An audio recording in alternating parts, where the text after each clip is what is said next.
నిజంగానే పాలల్లో కల్తీ జరుగుతుందంటారా? డెఫినెట్గా అండి. కల్తీ మన భారతదేశంలో ఉన్న దరిద్రం ఏంటంటే 10 రూపాయల బన్ను గురించి ఇలా కల్తీ జరిగిందని ఇష్యూ చెప్తారు, కానీ ఆడ కల్తీ జరిగిన పాలు తాగి చనిపోయారు. ఆడ నాకు తెలిసి ఒక 8 మెంబర్స్ దాకా చనిపోయారు. ఇది కల్తీ లేకుండా ఈ ఈ 2 కోట్ల జనాభాకు, ఈ 2 రాష్ట్రాల జనాభాకు ఇన్ని పాలు ఏడికేలు వస్తాయండి. అన్ని బర్రెలు ఉన్నాయండి, అన్ని బర్రెల డైరీస్ ఉన్నాయండి. ప్రతి ఒక్క దాంట్లో ఇండియాలో మన తెలుగు రాష్ట్రాల్లో ఇంకా ప్రతి దాంట్లో కల్తీ ఉన్నదండి. ప్రతి ఒక్క ఐటెంలో కల్తీ ఉన్నదండి. కల్తీ లేని దేంట్లోనండి ప్రతి ఒక్క దాంట్లో ఉన్నది. ఈ చిన్న చిన్నవి పట్టుకొని ఆ బన్నుల అది కలిపిండి ఇది కలిపిండి అమాయకులను పట్టుకొని మత కళాలు సిచ్చు పెడుతున్నారు. అంటే ఇప్పుడు మనకు న్యూస్ వైరల్ అవుతుంది, చిక్కదనం కోసమో లేకపోతే పాలు ఎక్కువ కావడానికో యూరియా కలుపుతున్నారంట. ఇది పొలాలకేసే యూరియా నిజమే అంటారా? పాలు ఎక్కువ రాని కోసము కల్తీ చేస్తున్నారండి. ఏదేదో కలిపి ఆగమాగం చేస్తున్నారు.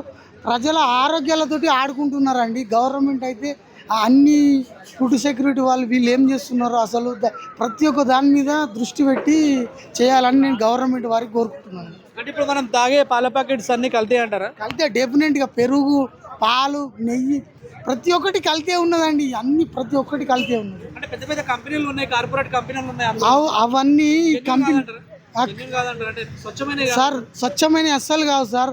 అవన్నీ ఏదైనా ఇష్యూ బయటకు వస్తుందని గవర్నమెంట్కి డబ్బులు ఇచ్చి మేనేజ్ చేసుకుంటారండి. ఎట్లా ఇది ఇప్పుడు ఈ కల్తీ అనేది కంట్రోల్ కావాలంటే ఎట్లా సార్? ఎవరు బాగు చేయలేరు, ఇండియన్ సిస్టమ్ని ఎవరు బాగు చేయలేరు.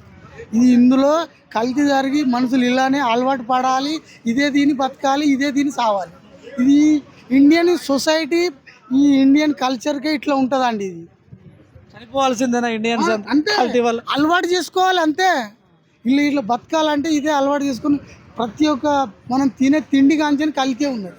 బియ్యంలో కూడా కల్తీ ఉన్నదండి. పప్పు, ఉప్పు, చక్కెర ప్రతి ఒక్క దాంట్లో కల్తీ ఉంది. ఇప్పుడు మేజర్గా మనం రెగ్యులర్గా వాడేది ఆయిల్, కానీ ఆయిల్ కూడా ఇప్పుడు పల్లీలు 200 kg ఉంటే 100 ml రాదు, బట్ మనకు 150 kg వస్తుంది. ఎట్లా అంటారు? అవునండి. ఈ నూనెలో కూడా కల్తీ ఉన్నది సార్, డెఫినెట్గా ఉన్నది. అది ఎవరూ కనిపెట్టలేము.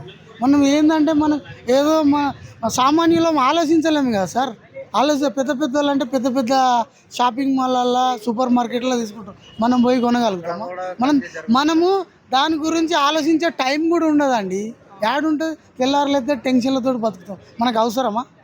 అవసరమే. మరి ఇప్పుడు మీడియా కానీ, కొందరు వ్యక్తులు కానీ, ఇన్ఫ్లుయెన్సర్లు కానీ కోవా అన్నప్పుడు చాలా రియాక్ట్ అయ్యారు. ఇంత పెద్ద ఇష్యూ అయితే ఎవరు మాట్లాడట్లేదు. స్పందించారండి.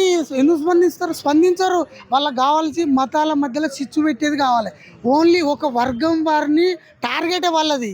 ఇట్లా మొన్న ఉదాహరణకు ఆడ ఒకటి ఇన్సిడెంట్ జరిగింది, దీని మీద ఎందుకు స్పందించలేదు? ఇప్పుడు ఆడ 8 మంది చచ్చిపోయారు కల్తీపాల మీద. దీని మీద ఎందుకు స్పందించారండి? వాళ్ళకు ఎక్కడనైతే డబ్బులు వస్తాయో, ఎవరైతే ఏ పార్టీ వాళ్ళైతే డబ్బులు ఇస్తారో వాళ్ళకి సపోర్ట్గా మాట్లాడతారు. ఒక వర్గానికి మన మత కళాలు సృష్టించడమే వాళ్ళ లక్ష్యం.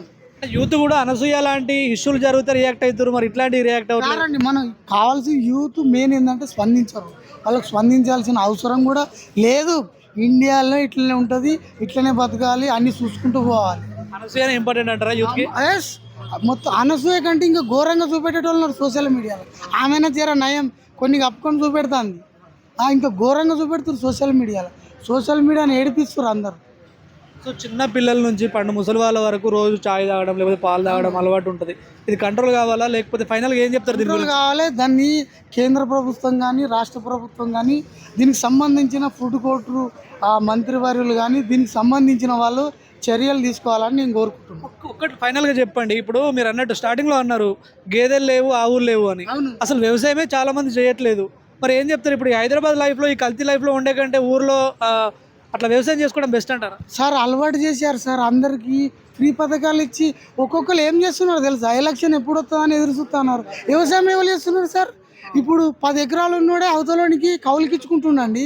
నీళ్ళు లేక ఉన్న కరెంటు సగం తీసేసి ఇప్పుడు వాళ్ళకు కూడా వ్యవసాయం చేసుకుంటే బద్దకస్తులు చేశారండి. అన్నీ ఇప్పుడు రాజకీయాలు 3 times వచ్చినాయి అనుకో, అందులో జెడ్పీటీసీ, ఎంపీటీసీ, సర్పంచ్ ఎలక్షన్లు, ఎమ్మెల్యే, ఎంపీలు వచ్చినాయనుకో, వీళ్ళు ఆ డబ్బులు ఇచ్చిన కాడికి అవి చూసుకొని ఎలక్షన్ ఎప్పుడు వస్తామని ఎదురు చూస్తున్నారు. ఈ 5 సంవత్సరాలు సర్దుకపోతున్నాం. ప్రజలను మొత్తం బద్దకస్తులు చేస్తున్నారు. అన్నీ ఫ్రీగా పెట్టి మొత్తం రాను భారతదేశం ఇంకా ఏడికి పోతుందో అర్థమైతలేదు, నాశనం అయిపోతున్నది.